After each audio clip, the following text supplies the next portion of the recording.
If you look at the history of basic income, I think it's really, it marks a point where we really need to reevaluate what it is that is valuable and meaningful about the things that we do every day. I remember one time my father took me aside and he said, you know, everything you see around us, this house we have, everything you see in it, I earned that with my own two hands, working 9 to 5 every day. You know, I would get up in the morning, I would go in and, you know, it was my labor that brought you everything you see around you. He said, David, it was horrible. Don't do that. Find some way you don't have to get a real job, you know. So I took his words to heart, and you know, he said, becoming an academic or something, you know. And I realized that there's like huge classes of people. It's true of a lot of people in government, more and more as time goes on. You know, their real job is to make you kind of feel like you're inadequate, that you're undeserving, and I realize that, you know, that's what government does. All these neoliberal reforms, which are supposed to like put conditionalities on welfare and like make things more efficient, they're framed in this moralizing terms. But what they actually end up doing is, you know, creating these huge class of people to sort of monitor you and make you think you're just not doing a very good job in life. And these bureaucracies operate, you know, by creating all of these jobs where people are essentially, you know, telling you that value comes from paperwork rather than from anything anybody actually does.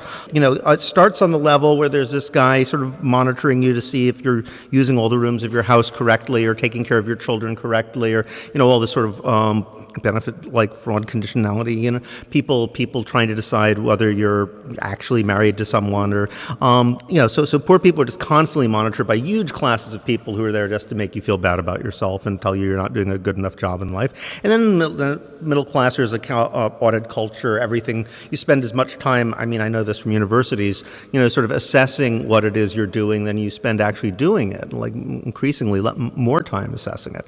And that's all with forms and paperwork, and value comes from paperwork. More and more. And I think finance is just the peak of it. It's the idea that, like, you know, a securitized derivative is just a really, really, really fancy form of paperwork, which is the ultimate source of value, right?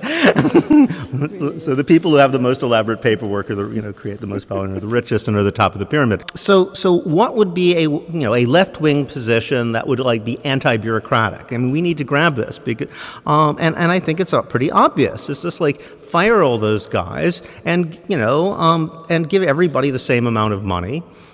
That'll work. And it'll reduce the size of government dramatically, because all those annoying people like, you know, trying to make you feel bad about themselves, well, you know, they'll get basic income too, so they can go off and become poets or musicians or, you know, do something useful with their lives. They'll be happier too. I don't really want to be doing that. So that whole sort of mountain of paperwork will just kind of collapse. The thing that people in power fear the most is a population that, you know, has basic security and time. I mean, that started to happen in the late 60s. And look what happened. They freaked out. I mean, you can actually see this. There was, I've talked to people who were in different, like, sort of ruling class think tanks at the time, and they said there was a lot of discussion, like, what's going to happen when robots replace all the jobs? You know, we thought the hippies are bad. What happens when the entire proletariat turns into hippies? Oh my God, it's going to be a disaster. You know, Marx has always attributed ideas of communism, labor theory of value, from each according to their abilities to each according to their needs. It turns out he didn't make up any of those himself, really. They were just seemed to be the kind of things that were bouncing around in cafes at the time and sort of worker circles. And you kind of picked up and certainly integrated it in a brilliant way. But the idea of the labor theory of value just became common sense in the 19th century. I mean, if you look at even sort of mainstream politicians, I was looking at speeches by Abraham Lincoln, you know, any of these people, they sound like Marxists now.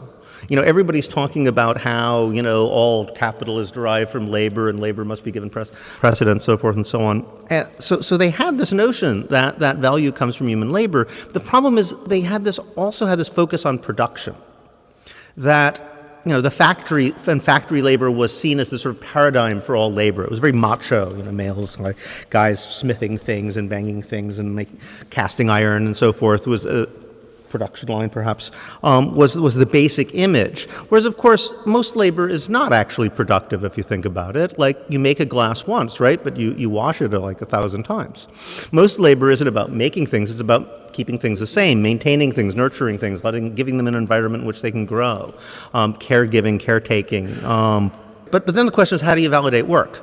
Well, you just say you go back to the Puritan idea. Work is valuable in itself. If you're not like working really hard at something you don't like, well, you're not a very good person. You're a parasite. So that's how you can have the situation now where people actually think their work is more valuable if they don't get anything out of it. So even if you know that you're doing something good for the world, in a way you should be paid less. People think it's okay, like nurses should be paid less, or because they're actually contributing, or teachers because they're contributing to the world. So I think that we need to massively reevaluate this. If we're going to take off again, we need to start thinking about what makes work actually valuable, which is that it's a form of care for other people. It benefits people in a concrete way, and nobody can really decide how that happens other than the people doing it. So I think if we're going to try to have that conceptual revolution, which can overcome this notion of job creators, and that everybody left and right, when they're always calling for more jobs and more work. I think because the only way they can see people as valuable is that they're doing something they don't like very much, whether or not there's any need for it. We've caught ourselves in a conceptual trap, and I think only notions of basic income can start us reevaluating what it is we actually value about what we do.